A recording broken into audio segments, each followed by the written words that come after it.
Hello, everyone. Welcome to 10 p.m. How are you doing? I've officially poured myself my first cup of coffee for election night because I anticipate being up for, I don't know, another 6 hours.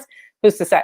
So have my AOC mug here at the ready to take your questions whenever you have them. For those of you who don't know me, I'm Kara Zelaya from Daily Kos. I'm an elections expert. I've been keeping track of everything that's been going on, the latest on the elections, and this is the first hour in which I actually turned on network news, and now I understand why everyone on Twitter is freaking out because the narrative on these big 24-hour websites is just to get you to watch to the next segment. So I want everyone to calm down. I was watching one large network that hadn't called Virginia yet and actually had Donald Trump leading in Virginia with the number of votes counted. And that has to do with the fact that 66% of Virginians early voted, and the early vote takes a long time to count. There is no dimension in which the year of our Lord 2020, Virginia is going to go to Donald Trump.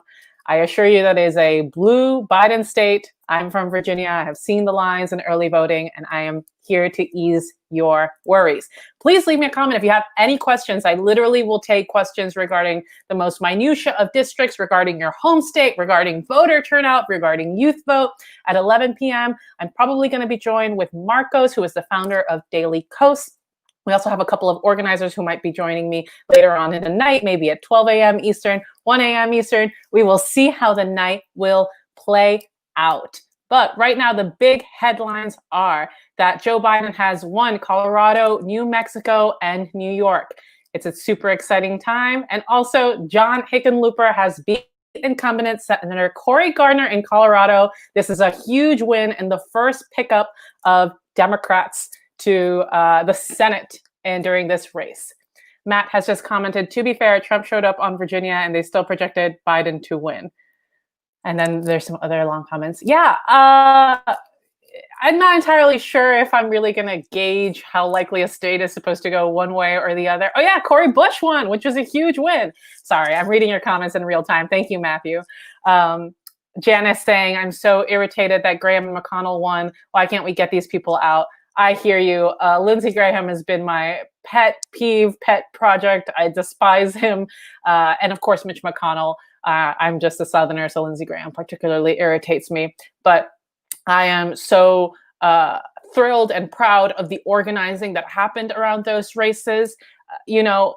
People are going to be exiting the electorate. Electorate is the nice way that we've been saying it, which is a lot of the really diehard conservatives are on the older end of the age spectrum, and we might not have to worry about them for too much longer. Is that really morbid of me to say? It is predicted that McConnell won, and unfortunately, Lindsey Graham ran. But we should really be proud of those races. Wonderful. Oh, thank you, Connie, for saying I'm happy you're on. I haven't wanted to look at the tube. I have been very much in my online bubble and occasionally turning on the networks. The networks have been unbelievably frightening. If you missed my earlier ones, I talked about how we don't need Florida to win. We don't need to hold our breath about Florida. We have plenty of states that are in play. I talked about the swing states on my earlier 9 p.m. video and which ones are going to be really important. Just to recap, it's going to be Wisconsin that's important. It's going to be Michigan that's important. It's going to be Minnesota. Nevada is going to be coming probably within the next hour. So that's going to be important to look out. William Rose just commented that we should just watch Texas. Yeah, I mean, we don't need Texas to win. I am obsessed with Texas this election cycle. It's wild that it's so close. And actually, I want to talk about why it's so close. Right now, why it's so close early in the night is that Texas is one of the states that actually allows people to count the ballots before election day, the early ballots. Other states don't have that. So like here in Virginia, you're seeing this thing like Donald Trump has 56% of the vote while 66% of Virginians voted early. Counting an early vote takes so much longer.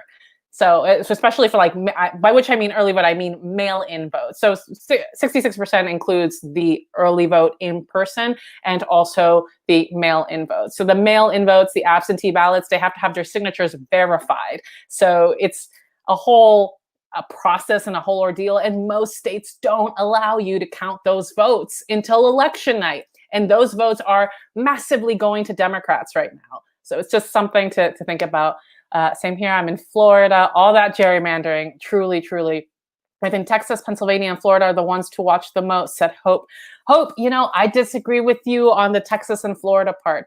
I'm worried about North Carolina. That's one that I'm watching. I'm watching the Rust Belt, by which I mean Wisconsin, Michigan, Minnesota.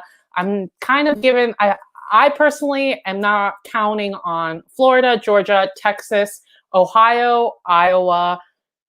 I think those are the main ones in the swing state conversation that I'm not counting on. I'm counting on Pennsylvania and North Carolina. Those are the ones I'm keeping an eye on. Janice Dewey is saying, I'm praying that Peters wins in Michigan. I don't want John James to take Peters' seat. I'm unsure of how this race has been going. The Rust Belt is very important, says Valerie. Valerie, that is correct. The Rust Belt is unbelievably important. So I wanted to go through a little bit of what we can expect this hour that is important. So Idaho, Iowa, Montana, Nevada, Oregon, and Utah. So Iowa is the big game in town with the Senate race, where most polls are showing that Republican incumbent Johnny Ernst, well, let me rephrase that. The Iowa is right now showing that most polls show Republican incumbent Joni Ernst locked in a tight race with Democrat Teresa Greenfield. This is another contest that very well could decide the control of the entire chamber. Iowa is truly such an unbelievably tricky state. I'm also not counting on Iowa personally, but we will also have to see how things go, not just in the popular vote in total, but thank you, Matt, for saying I'm good in real time, but also what is going on in the individual races. So we have seen before in the past that some states vote for, one way in the presidency and vote a different way with their Senate, with their state legislatures. So it's really important to figure out what's going to happen in Iowa. It's something to definitely keep an eye on during this hour. Like I said, it is not a make or break. I'm not counting on Iowa. I think we're going to be okay. Montana, we have 3 competitive statewide races in Montana. The most high profile is the Senate race between Republican incumbent Steve Daines and Democratic Governor Steve Bullock. I never know where to say that. Where Daines has usually enjoyed a small edge, but both parties are also spending tons of money in the fight to succeed. Gianforte as Montana's only member of the House. So kind of a lot going on here, actually, in Montana. So we'll have to look out for that as well. In Nevada, the big down ballot race to watch is the 3rd district in Las Vegas southern suburbs, where freshman Democrat Rep. Susie Lee is being challenged by former professional wrestler Dan Rodimer. Wow, a sentence that could not be more 2020 if I tried. I really am hopeful about Nevada. I think that Nevada is one of the states to look out for. As I've said, North Carolina, Pennsylvania, Nevada, those are the swing states that I'm keeping an eye on right now. I have never counted on Florida. I haven't counted on Texas and Georgia. It would be so amazing. And I'm watching, of course, the minutia of the districts and the legislature that's going to be happening in Texas and Georgia, because that's where we really see the on-the-ground organizing that's going to lead to long-term change. Do I think that we can flip the Senate? Valerie, yes. I am hopeful that we can flip the Senate. It's just a matter of how much, because truly we're going to need quite a majority to be able to enact a lot of change. That's not to say that I'm at all defeatist in it. Honestly, the polling has been a little bit hard in a lot of the Senate races, especially in some of the smaller states. So I'm just not comfortable saying how big that margin is going to be. But I am hopeful that we can flip the Senate. Not as confident as I am that Joe Biden will be elected our next president tonight. I'm pretty damn hopeful about that, and I hope I'm not biting my tongue and I'm honestly just jinxing us. So I'm going to drink from my AOC mug for a second. Leave me some questions right here, or I guess down here, while I take a sip. Valerie, thank you. You give me hope. You give me hope, Valerie. We're doing great. Matt, do I think that Hickenlooper is an obvious or a sign of a watershed? I don't think it was an obvious at all. It was leaning for Hickenlooper, and I think it's great that we have this Senate win right now. Cool mug, thanks. I think that Colorado was going to go to Biden, is going to go to Biden. I'm not sure if it's been fully called yet. Sorry, in doing this, I'm not able to keep up with the latest calls that we've been doing here at Daily Kos, and I don't want to call something before my colleagues do. But Colorado was slated to be leaning for Biden anyway tonight. So it's exciting to see that Senate win. I was thinking about 2018 earlier, where the narrative during 2018's like outcomes was that like, oh, this is like a good night for Democrats, but it's not a blue wave. And then we all woke up the next day and also several years after, and we're like, no, it was a blue wave. So the narrative is always night of not really what matters. It's what the long-term effects of it that are going to be really important for this election. Not fully called yet, but it's looking solid. Thank you guys, keeping me updated on the absolute latest. I'm actually going to refer to you, and I'm going to put it right now. If you're watching us right now on YouTube or on Daily Kos, I'm going to drop the Daily Kos elections Twitter account. I know that most of you follow our Twitter, our Daily Kos Twitter, but not our Daily Kos elections Twitter account. And that is, if you are as much of an elections wonk as I am and as most of our community is, to be honest, you're going to want to follow that. They are live tweeting. I mean, teeny tiny races, big races. They are contextualizing stuff. They are doing the Lord's work. DKE really is just amazing at what they do. If you have any other questions, by all means, go ahead and put them here for me. I'm going to go ahead and just strip through here. At 11 p.m., we are going to start having California, Oregon, and Washington. That's from we're probably expecting those places to close and to see some results from there. I wanted to just give a little bit of some context of what we're seeing on the big 24-hour news sites versus what we're seeing in real time with the ballots and the numbers.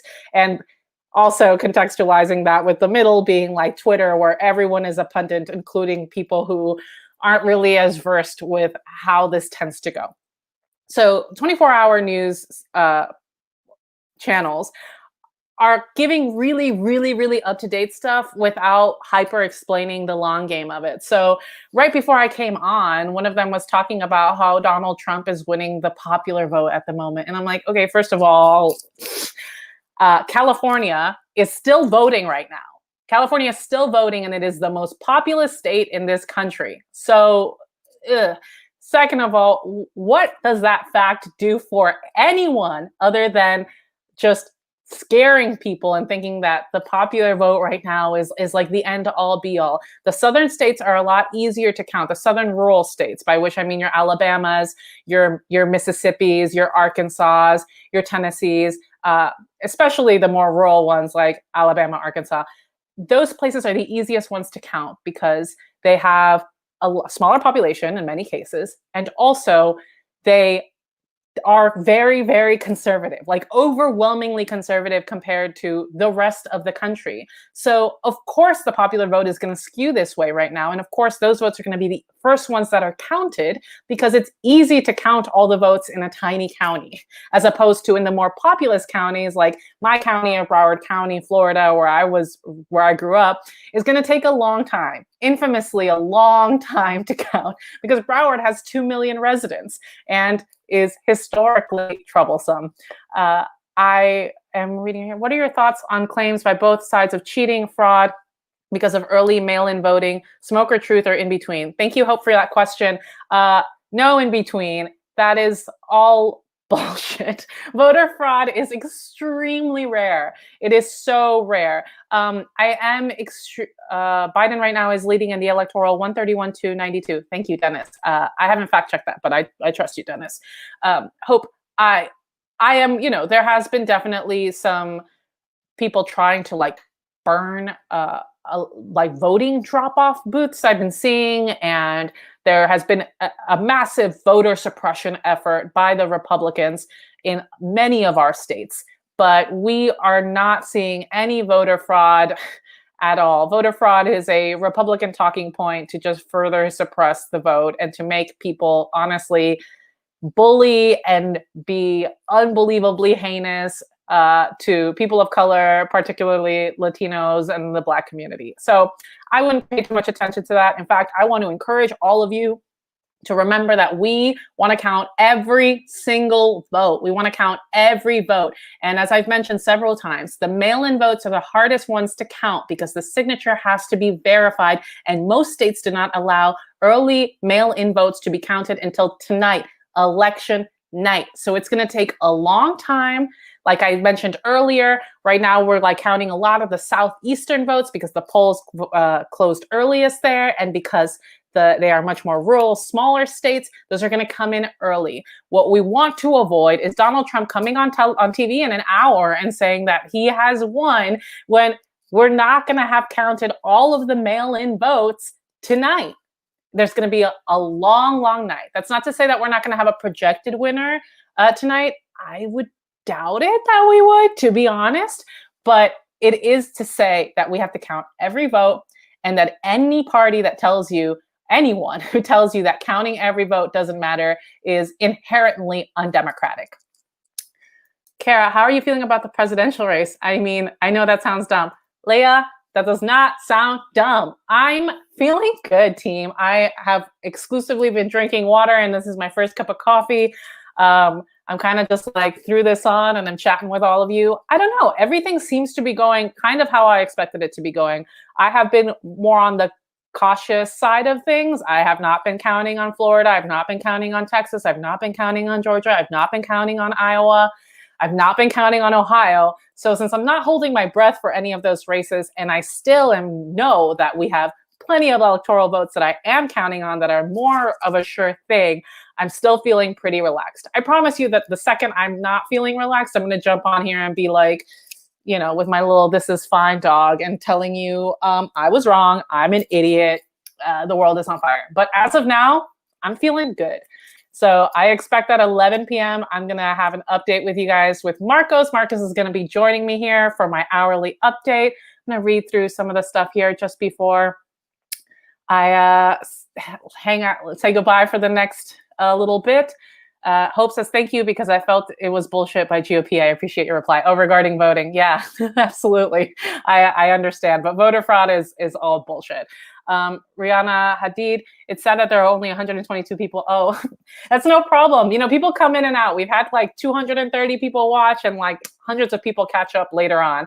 Thank you so much for tuning in. I love all of you. It's been such a pleasure to inform you every hour on the hour. I'll be back at 11 p.m. hopefully with Marcos. We're not entirely sure, but I just adore all of you. Please keep hope. Please, like, maybe take 20 minutes to not be watching the minute-by-minute play and not be reading your Twitter feed. Go get yourself a cup of coffee. Go get yourself some water. Go put on a sheet mask. I can't do that, but you can.